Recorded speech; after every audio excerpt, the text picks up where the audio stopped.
আসসালামু আলাইকুম ওয়ারাহমাতুল্লাহি ওয়াবারাকাতুহু। প্রিয় দর্শক শ্রোতা, আজকে আমরা জানব সূরা ফাতিরের ২২ থেকে ৪৫ নম্বর আয়াতে আল্লাহ আমাদের জন্য কী বার্তা রেখেছেন। আল্লাহর নামে, যিনি পরম করুণাময়, অতি দয়ালু। আল্লাহ বলেন, জীবিতরা ও মৃতরা এক নয়। নিশ্চয় আল্লাহ যাকে ইচ্ছা শোনাতে পারেন, কিন্তু যে ব্যক্তি কবরে আছে তাকে তুমি শোনাতে পারবে না। হে নবী, তুমি তো একজন সতর্ককারী মাত্র, তাই নয় কি? আমি তোমাকে সত্যসহ পাঠিয়েছি, সুসংবাদদাতা এবং সতর্ককারী রূপে। আর এমন কোনো জাতি নেই যার নিকট সতর্ককারী আসেনি।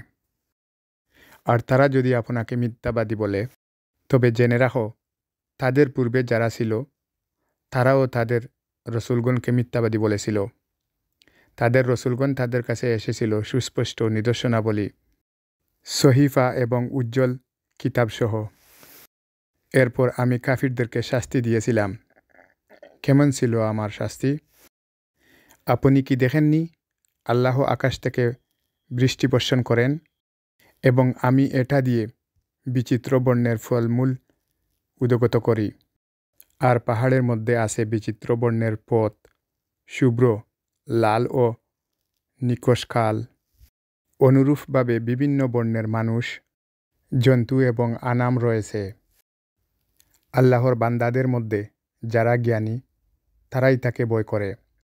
নিশ্চয় আল্লাহ পরাক্রমশীল, ক্ষমাশীল। যারা আল্লাহর কিতাব পাঠ করে, সালাত কায়েম করে, আমি তাদেরকে যে রিজেক দিয়েছি তা হতে গোপনে ও প্রকাশ্যে ব্যয় করে, তারাই শুধু আশা করে এমন ব্যবসায়ের যার ক্ষয় নেই। এই জন্য যে আল্লাহ তাদের কর্মের পূর্ণ প্রতিফল দিবেন এবং তিনি নিজ অনুগ্রহে তাদেরকে আরও বেশি দিবেন। তিনি তো ক্ষমাশীল, গুণগ্রাহী। হে নবী, আমি ওহির মাধ্যমে আপনার প্রতি যে কিতাব নাজিল করেছি তা সত্য, যা তার পূর্ববর্তী সমস্ত কিতাবের সমর্থক রূপে এসেছে। নিশ্চয়ই আল্লাহ নিজ বান্দাদের সম্পর্কে পরিপূর্ণ অবগত, সব কিছুর দ্রষ্টা। অতঃপর আমি এ কিতাবের ওয়ারিশ বানিয়েছি আমার বান্দাদের মধ্যে তাদেরকে, যাদেরকে আমি মনোনীত করেছি।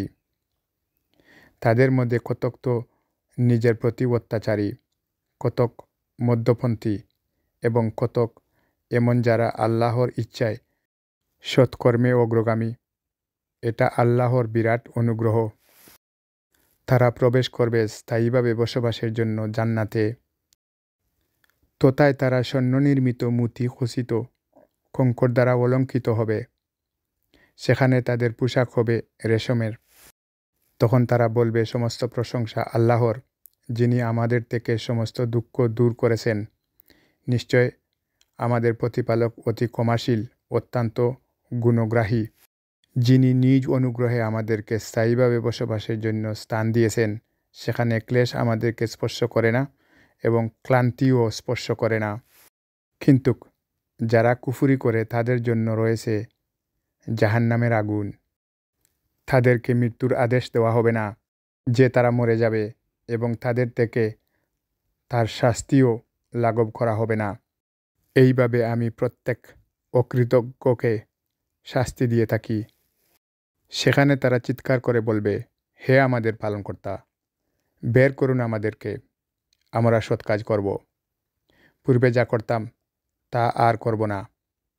আল্লাহ বলবেন, আমি কি তোমাদেরকে এতটা সময় দেইনি যাতে যা চিন্তা করার বিষয় চিন্তা করতে পারতে? তোমাদের নিকট তো সতর্ককারীও এসেছিল। সুতরাং শাস্তি আস্বাদন করো, জালিমদের কোনো সাহায্যকারী নেই। নিশ্চয় আল্লাহ আসমান এবং জমিনের অদৃশ্য বিষয় সম্পর্কে অবগত আছেন। তিনি তোমাদের অন্তরের বিষয় সম্পর্কেও বিশেষ অবগত। তিনিই তোমাদেরকে পৃথিবীতে প্রতিনিধি করেছেন। সুতরাং কেউ কুফরি করলে তার কুফরির জন্য সে নিজে দায়ী হবে। কাফিরদের কুফরি কেবল এদের প্রতিপালকের ক্রোধই বৃদ্ধি করে না, বরং কাফিরদের কুফরি তাদের ক্ষতি বৃদ্ধি করে। হে নবী, তাদেরকে বলুন, আচ্ছা তোমরা আল্লাহকে ছেড়ে যেই মন গড়া শরীকের উপাসনা করছো তাদের বিষয়টা ভেবে দেখেছ কি? আমাকে একটু দেখাও তো তারা পৃথিবীর কোন অংশটা তৈরি করেছে, কিংবা আকাশমণ্ডলীতে অর্থাৎ তার সৃজনে তাদের কী অংশীদারিত্ব আছে। নাকি আমি তাদেরকে কোনো কিতাব দিয়েছি যার সুস্পষ্ট কোনো নির্দেশনার উপর তারা প্রতিষ্ঠিত আছে? না, বরং এরা জালেম। তারা একে অন্যকে কেবল মিথ্যা প্রতিশ্রুতি দিয়ে যাচ্ছে যাতে এরা স্থানচ্যুত না হয়। এরা স্থানচ্যুত হলে তিনি ব্যতীত কে এদেরকে রক্ষা করবে? তিনিই তো অতি সহনশীল এবং ক্ষমাশীল। এরা দৃঢ়তার সঙ্গে আল্লাহর শপথ করে বলতো যে এদের নিকট কোনো সতর্ককারী আসলে এরা অন্য সকল সম্প্রদায় অপেক্ষা সৎপথের অধিকতর অনুসারী হবে।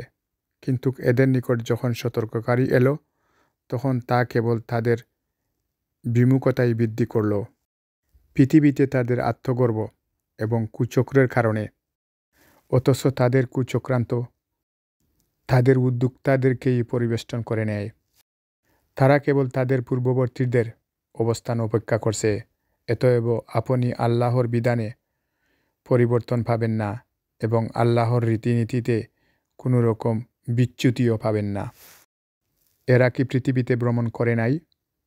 তাহলে এদের পূর্ববর্তীদের পরিণাম কি হয়েছিল তা দেখতে পেত।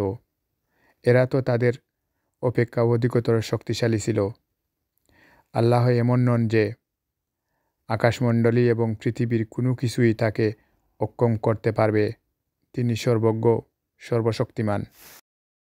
আল্লাহ মানুষকে তার কৃতকর্মের জন্য শাস্তি দিলে ভূপৃষ্ঠে কোনো জীব জন্তুকেই রেহাই দিতেন না, কিন্তু তিনি এক নির্দিষ্ট কাল পর্যন্ত তাদেরকে অবকাশ দিয়ে থাকেন। এরপর তাদের নির্দিষ্ট কাল এসে গেলে আল্লাহ তো আছেন তার বন্দাদের সামক দ্রষ্টা।